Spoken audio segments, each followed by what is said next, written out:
Nice and toasty. Davis, get out the marshmallows. God, it's so cold, guys. Oh, Put my hand right on the freaking so down nice. Well, guys, welcome back. This is Jury Garage. I'm Davis, and this is Tristan. Today, we're going to be doing some stuff with the Turbo 3.8 Camaro here. Yep. If you guys are new to the channel, this is Tristan's 3.8 Turbo Camaro. It's got a big-ass cam in it. It's got a big-ass turbo kit on it, all custom. All custom. But, guys, today we're going to be taking on a drive. Basically, our tuner, Garner, has been busy with a move, and I've needed to start tuning it myself here. Decided to take a crack at it, and gotten it pretty dialed now with the math table and the fueling. We're gonna go and take on a drive today, but I think we might have gotten some bad gas. I filled it up at a corner store, and they said it was 92, but yeah, now it's starting to give a spark knock on a pole. So the only thing that's really changed, besides the weather getting a little colder, is that gas. So we don't really know, but yeah, and like that's a problem. Like I said, I started tuning it myself, and it should have only been safer past that, because all I've been doing is dialing in the math table, which helps the feeling, and under power it's more rich. So yeah, you're literally adding shouldn't do that. And also the highest spark knock that we've seen in this entire build so far through tuning. So like the tune is way more dialed, so there's something else going on. Yeah, and also, like, we were thinking, you know, some of the stuff we've seen throughout tuning it is false knock. This definitely isn't, though. That was like real knock. It stayed at 4 degrees the entire pole, which is it doesn't usually do that. So that we know is real. So we're basically just kind of seeing why that is the way it is, or trying to help it. Yeah, so we're gonna go ahead and drop by the gas station, pick up some new 92 from a gas station we know is, you know, good gas. Yep.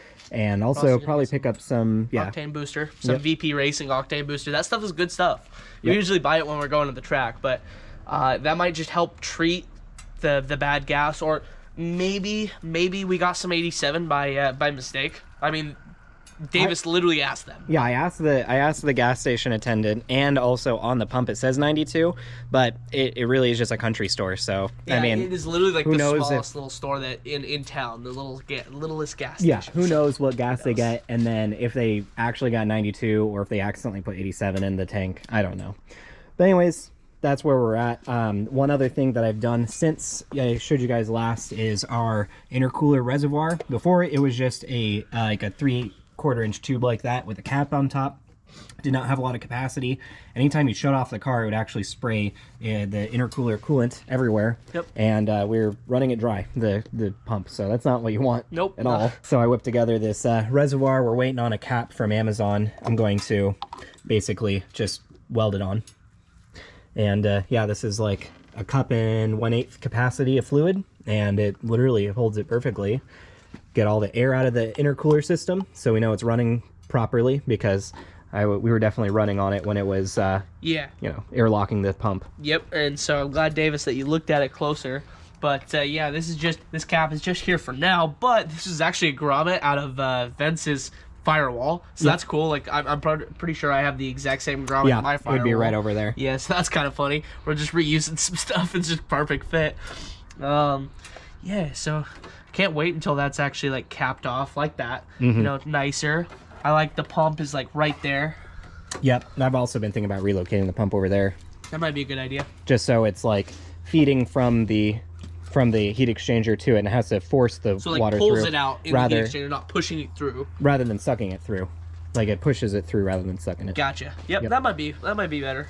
But that's something to tackle another day. It's working as is now, so yeah, we're gonna go ahead and hop in the car, and we're gonna, I think, take it on a poll. I want to see if some other changes I made just to the power enrichment helps the AFRs under wide open throttle. I want to see like closer to 11-to-1, or like 11-8-to-1, somewhere in there. Not as low as 11-0 or whatever, but just under 12. That's what I'm shooting for. So we'll see if that works out. We'll head to the gas station and get that VP Racing octane booster.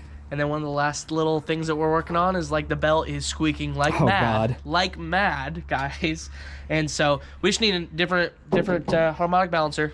Like either the L67 one like we have laying around, or just buy an NA one, not from this car. Like a Grand Prix or something. Literally can't find it. So that's fun. Yep. Because that's loud as hell. Yeah, guys, so we're going to go ahead and take this out now. All right, guys, we're going to go ahead and head out to the gas station. I got Tristan on the computer there.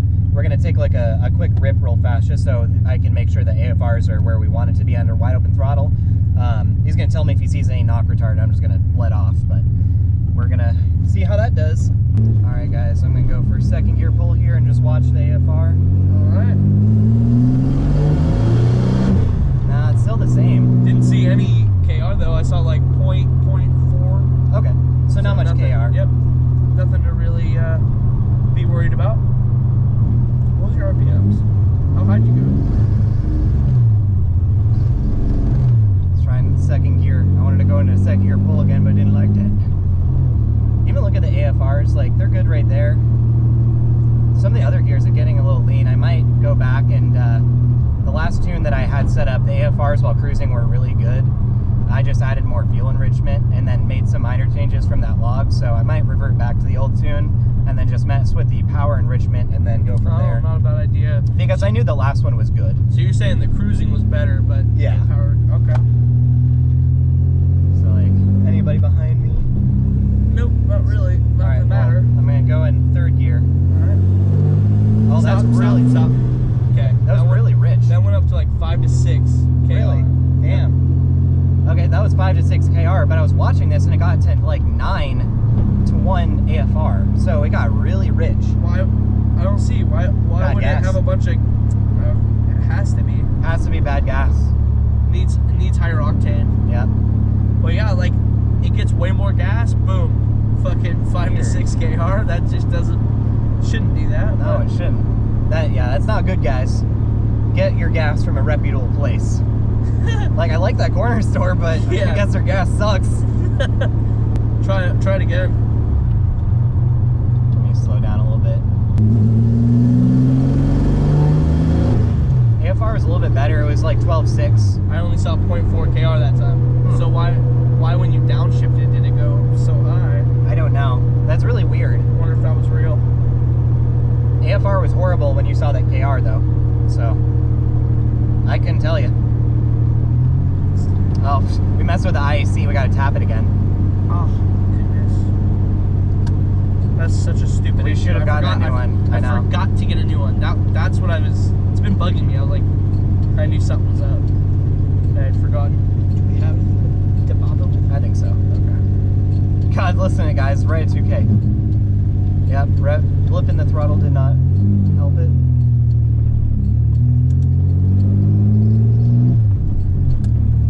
I'll just stop at the shell up here. Okay. Yeah, AFR is great right now. I mean, it could be cleaned up just a tiny bit. Looks like IAC unstuck itself. Oh, nice. Okay, good.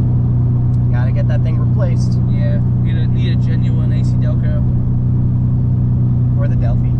Oh yeah. Because that's like $100-some. Oh yeah, because it was so expensive. Well, guys, this car is continuing to be a mystery. Yep, truly a mystery. Yeah, maybe we should switch it back to the last tune you had. Yeah, once we're at the gas station, I'll swap it back. Yeah, and then we can compare. Yep. Well, I'll need to take some timing out of it that we saw. Oh, will we? From the KR. Well, I don't know. Should we take out? I'll take 2 degrees out over everything. Because we put 2 back on this tune, right? Yeah, we took 2 back. Well, the current one we're on right now has 4 degrees taken out in spots where we saw the KR. Oh, got it. So, the last tune that I was running, it hadn't had that timing taken out yet, but overall had 2 down from, you know, I see. once we swap the map, or the map sensor. Yeah, I'll just swap it back and then we will go from there.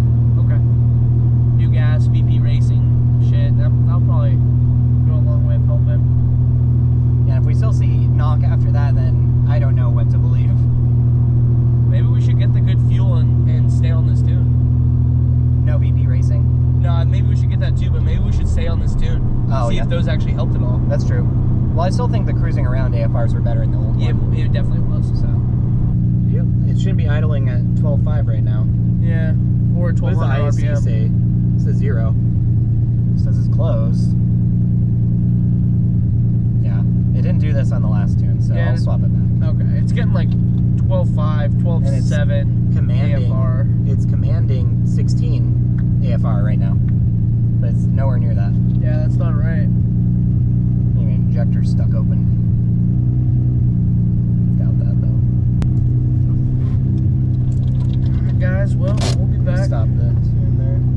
guys, we're gonna fill up on gas and we'll be back. All right guys, just uploading the tune. I made some revisions to the one that I had on it previously that seemed to be running better. But surprise, this thing was probably actually almost empty because Tristan just filled it up and it put in whole 10 gallons of gas. So who knows, like it was running low and then on potentially bad gas. So we added 10.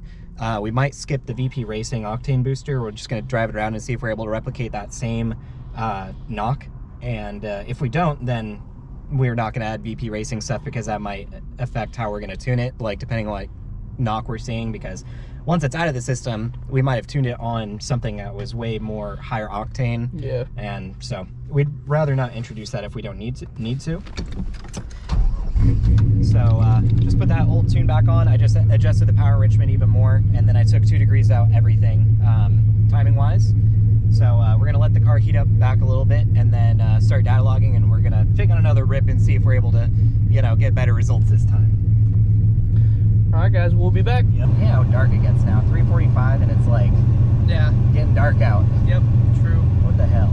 Yeah, I hate winter for that reason. Yeah, not having an accurate gas gauge really sucks. Yeah, like it's more inaccurate than I know. ever thought. Yeah, once I saw you put 10 gallons in that thing, I'm just like, this thing is screwed. Like, holy crap. It can't be trusted in any way now. Yep. I thought it just read like a little high or a little low. Me too. No, it doesn't read right at all. I think this AFR is like pretty livable when it comes to just like driving around.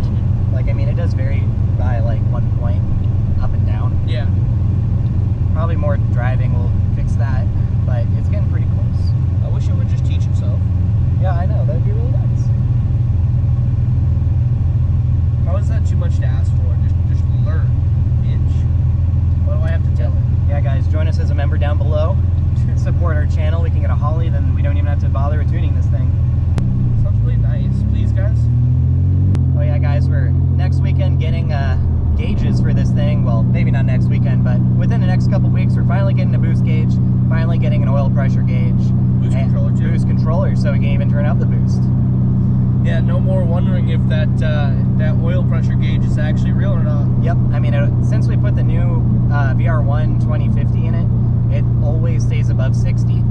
I've never seen it drop below 60. So it seems real. Yeah. However, like it will actually read onto HP because it was never intended to do that. Yeah. It doesn't actually feed that information to the PCM. We might be able to wire it into the what it reads off the wideband that has more serial inputs. Oh, interesting. So we might be able to get oil pressure to read on there. That'd be kind of cool. Even boost. That'd be very cool. Boost would be really good. That would be very good to see. All right, well, let's see. There's a lot of people on this road. Too bad. Oh, and a cop. Oh, and a cop. Hey, cop. Don't worry, we're just driving around. We're good. All right, ready whenever you are.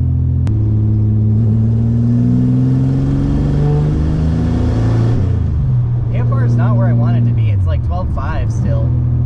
That's pretty good on a pole, is it not? It's okay. I guess I just need to look into like what is preferred or what's good with it. I mean, when I do a rip in my Mustang, it gets to like 11.8, 11.5. Oh, got it. Because Garner says he likes to see it in like low to mid 12s, I think, on a pole. Okay. So I think 12s look good, and the KR looked great. Oh, it did? Yeah, looked great. Saw a blip of 0.4, and then that was it. Okay, well, let me take it back up and around, and we can try a little bit more and see if that issue's fixed. Yeah, it was only a blip too, so.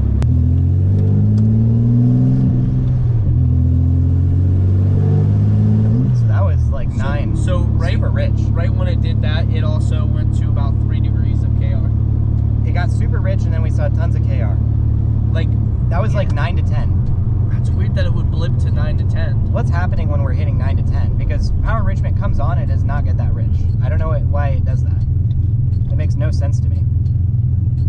Yeah, also why it would have a bunch of KR just do that. Yeah, we're definitely gonna have to look at this log.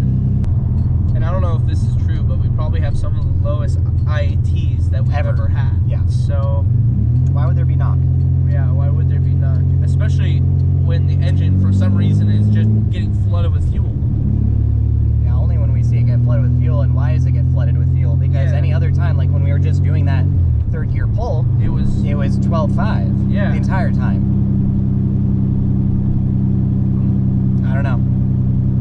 Guys, if you have any ideas, put it down below. We'd love to read that. It was right when you're coming out of a turn and you punch it. So why would it? I don't know. Maybe because you were in a low gear, not a higher gear. I don't think that would make a difference though. Woo! Oh, that feels so good. Guess what? Didn't see not even a blip of KR. That felt what is going amazing. On? That felt so good. But and you were in low gear. Yeah, first gear and then second, and I came in at a turn. And you're starting these pulls kind of in like what, third or fourth? That was first gear and second. No, I mean like, you know, one's down this road. Yeah, up there that was third gear. Yeah. So like right here. That got really rich for a second, but it actually corrected. I saw it back to 12. I saw 1.6 KR for just a split second. Yeah, but that was when it hit 10 AFR. That's so what weird. The hell's going on? Yeah, what is going on? So it'll just like blip to like 9 or 10 and then it will go higher? Yeah. I'll have to flip around and try that again. And it's only certain, like that was second gear I did that in. Why would it just like at times get like super rich? Maybe it's how I messed with the fuel enrichment. Maybe I just need to put it back. Maybe someone who knows a little bit more could. No, but it did that before I touched it at all from what Garner did. So, dang, what's going on? Yeah, it sucks when our tuner is busy and we don't have enough knowledge to figure out some little issues. Huh? Yeah, I couldn't tell you. Like I'll go into a third gear pull right here.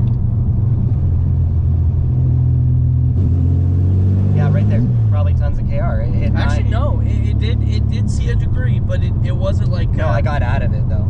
Okay. So. Because even like as soon as you've been starting those pulls. Right there. Oh, like 6. Yep. See. Yep. And it got super rich, 9 to 10 AFR. That's third gear. See what we've seen it in second gear and third. So from what we expect with more fuel, it should be having less KR if anything. Yeah. Maybe those blips have just like a spot in the timing tables where it's just a little high. Like, true. We can check the logs. We should pull over and check soon because we've been going. There's some adjustments that need to happen for sure. Yeah. Yeah, it definitely does feel like we're taking, you know, one step forward and then 2 steps back. I was so excited too when I was tuning this thing. I'm like, damn, the AFRs are exactly where they need to be. Like ripping on it was fine except for that one issue, but I assumed that was the bad gas. Right. No point in putting octane booster in it because we definitely diluted it with good gas. Yeah, and then like you made a good point. You know, we don't want to tune on something that we're not going to have all the time. Yeah. So that would not be good. You know what Garner did say to me though? He said it'd actually be easier to tune this car if we had meth on tap. Oh, I believe it. We should get the meth installed too. We should. We're getting fucking 6 KR, and yet we didn't see. And we never like ever saw that much. Yeah, with no intercooler. Yeah, no intercooler. Saw like 2 or 3 degrees. And worse tuning. Yeah, because the tune was. And yet. Almost killed it, guys. And yet it's giving us this trouble now. Like, what the fuck? Idling is. Oh, there you go. 14%. Now it's decent. Now that it's all warmed up. Man, I don't even know, guys. It's kind of disheartening. All right, guys, we're back from that drive. We did get a chance to look over the data log, and guess what? Makes no sense to us. Yeah, we looked it over, and there were spots where it was hitting like, you know, the 9 to 10 to 1 AFR, and it was getting ridiculous knock. I was looking, the math was still reading. I suspected maybe something was going on with the math, but it wasn't.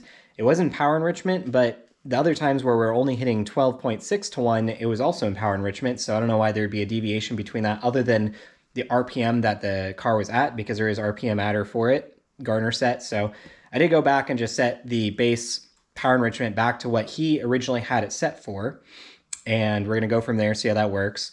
But like what Tristan he's been telling me, you know, like your thoughts on it, just like there should be no reason, even in, like right now, for there to be any knock. Yeah, like, I mean, like, everything is pointing to where it shouldn't have knock, right? Like, we're seeing the lowest IATs that we've ever have. The intercooler's working now. We're on low boost. In the summertime, it made way less knock. So something's going on. Like, we just can't figure out what that is. I mean, some of the the fueling we're figuring out, but we don't think the fueling has really much to do with the knock, because we're seeing at the lowest points 9 and 10 AFR, we're seeing the highest amount of boot or KR, and it's like what is causing that? So we're going back to the drawing board. We don't exactly know. If you guys have any tips, if you have any ideas what this could be, well, let us know. Me and Davis are seriously considering buying a Holly sooner rather than later. I feel like that's admitting a defeat a little bit, because it's not like we can throw a Holly on any vehicle that we get that we do this to. So it's like, I feel like we should figure it out and then put a Holly on it later. But that depends on how the car's going to be. Still might get a Holly before next race season. We don't know. But might be cool. It would definitely be cool. It'd be a lot easier. We wouldn't have these issues. We wouldn't have to fight with a lot of this stuff. But yeah, so still cannot figure it out. Yeah, we do 6KR. It's makes wild. No sense. Wild. We do have some things that we need to like proceed with. We need to get the full exhaust ran, like done. You know, we need to do that. That'll help us like listen to things from the motor and also eliminate the potential for there to be like some false knock with it resonating. We need to just continue tuning it, I guess. I'll add that tune that I just did to it. I'm going to take it on just more drives just to get some MAF readings, go, you know, through the RPM ranges and different gears and just see if I can nail it down even better. So you need to put the meth kit in. Yes, that's a good point. We have our meth kit up there. We do need to put that in. Garner said it would be easier to tune the car in the end if the med kit was hooked up and working. However, I feel like in this situation, it would cover this issue up. The thing is, like, yeah, it would cover the issue up. The thing is, a meth kit introduced methanol to the cylinders, right? Yep. It cools the intake charge temps. Yep. As far as we know, our intake temps are good. Yeah. So how is there knock? Yeah, exactly. So like that might hide, or you know. It's the same thing we were talking about the octane booster earlier. Like if we're tuning with the octane booster, it's gonna have to be present almost all the time. Exactly. Where at least the meth kit would be. Yeah. However, I just feel like, you know, if we put the meth kit on now without resolving this issue, it might hide or fix this issue temporarily, but it's still there. Mm-hmm. Something is still causing it to do that. Yeah. Can't figure it out. And we don't know if, like, maybe the engine being hurt somehow could cause KR. We don't know. I mean, we don't have reason to necessarily believe it's hurt, but we're trying to think of any possibility that this issue would happen during. So we're trying to think of, like, any scenario that could cause this to happen. Like we said, like, if you have any knowledge or anything, like, let us know, because we're fighting this. We've been fighting similar issues, you know, throughout. And this is just the next one on the line. Yep. So, why can't things ever be easy? In the summertime, when the intercooler wasn't working, it was making like 2 degrees of knock, and now all of a sudden it's making 6? Yeah, that makes no sense. And that's totally new, too. Totally new. Like, I mean, maybe we can put Gardner's tune back on, or like we had originally, and drive it around and see how it does. But yeah, I mean, like, the drivability will be worse, but the pulls will be better. Maybe. We don't know yet. Yeah, we have to test it. Yeah, we don't even know if that will fix the issue. Yep. So I think it's just a tune-related issue that we're going to have to get through. But again, Garner's been busy, so we've been doing things on our own, which now, when we do things on our own, it complicates things with him. Yeah, because he hasn't had it set on his previous tune, and now we've messed with it so much to this point. So yep. So it's like, we're really, like, we want the car to go, but, like, kind of being in between a tuner is getting really... not stressful, but it's getting to where the car's not making any progress. That's where Holly would come in. Yeah, we're taking a step forward and 2 steps back every single time we're tuning this thing. It seems like. So yeah. Yep. Well, guys, we're gonna go ahead and weld up this reservoir. So I showed you at the beginning, made this thing just a 3/4 inch barb and just higher capacity. We finally have this in the mail. Just a little cap, O-ring cap. Looks like a cute little soda can. Yep. So we'll be able to fill that up. We might drill a hole in there just to bleed some air out, just like the other reservoir has. But I'm going to go ahead and fire up the old Alpha TIG and get this thing knocked out here. Yep.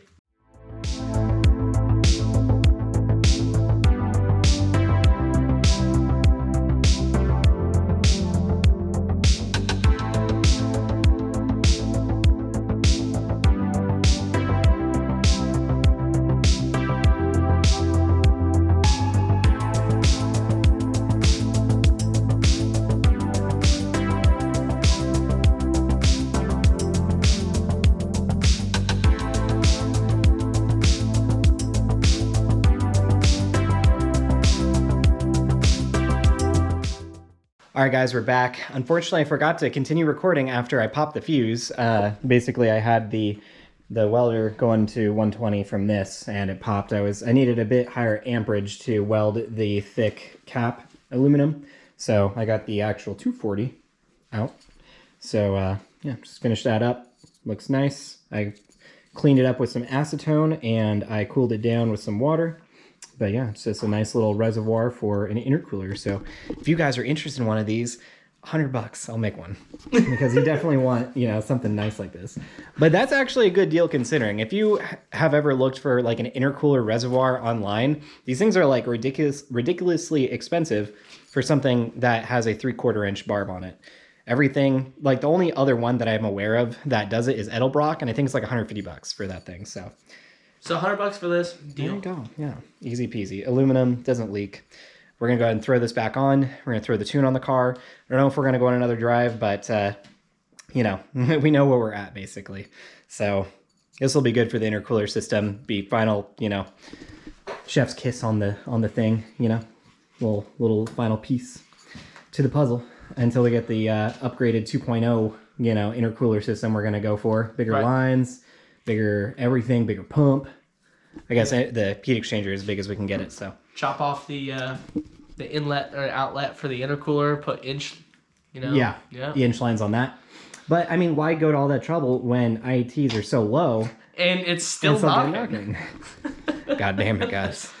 God damn it. All right, guys. Well, we just got the intercooler reservoir installed, and guess what, guys? I almost completely fried the PCM, you know, as one does, you know, when you're trying to work on a project.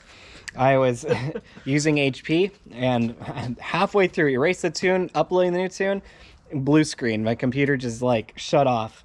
Worst time for that to happen. And then I got it back up, and then it was just like, I'm actually at 0 battery, so I had to run and grab the charger, then come back here, and I fiddled with it, you know, getting the car, opening the door, closing it, shutting off on, whatever, restart my laptop. Finally, I was able to see the PCM again, so we didn't fry it.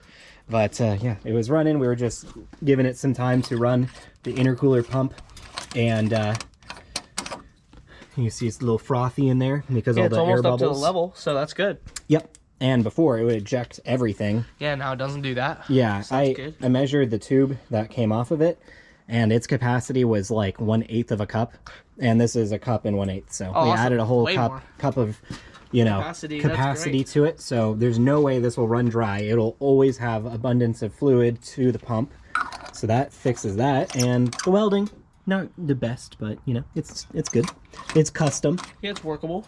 Yep, that looks good. Has a new tune on there with the power enrichment stuff set differently, and I don't foresee any other problems with that other than like I don't think we'll see the 9 or 10 to 1 AFR anymore, but still seeing that spark knock. So fix a small little issue, still have the big one present, but yeah. It's just gonna take more tuning, like we've said the last 5 videos. Or if something else happened, I don't know. Yeah, it's either that or tune related issue. We're done with it tonight. We've done all we can do, really. We didn't have a lot planned either, so yeah, next weekend we'll hopefully have more. We'll replace the IEC sensor. Hopefully we'll have those Pro Sport gauges by then, boost and boost oil pressure too. And we can just throw those on. We can run it like that. In that time I'll do some more tuning on it. We'll hopefully get the AFRs even more dialed. Hopefully we'll be able to figure out what's going on with the spark advance. Yep. I don't know why, or the spark knock retard, whatever you call it, whatever. I'm freaking brain dead right now.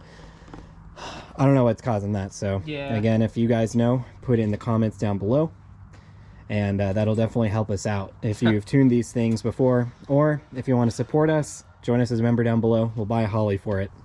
That'd be awesome. Literally straight fun for the Camaro here for Holly. Join us as a member because we need it. Yep.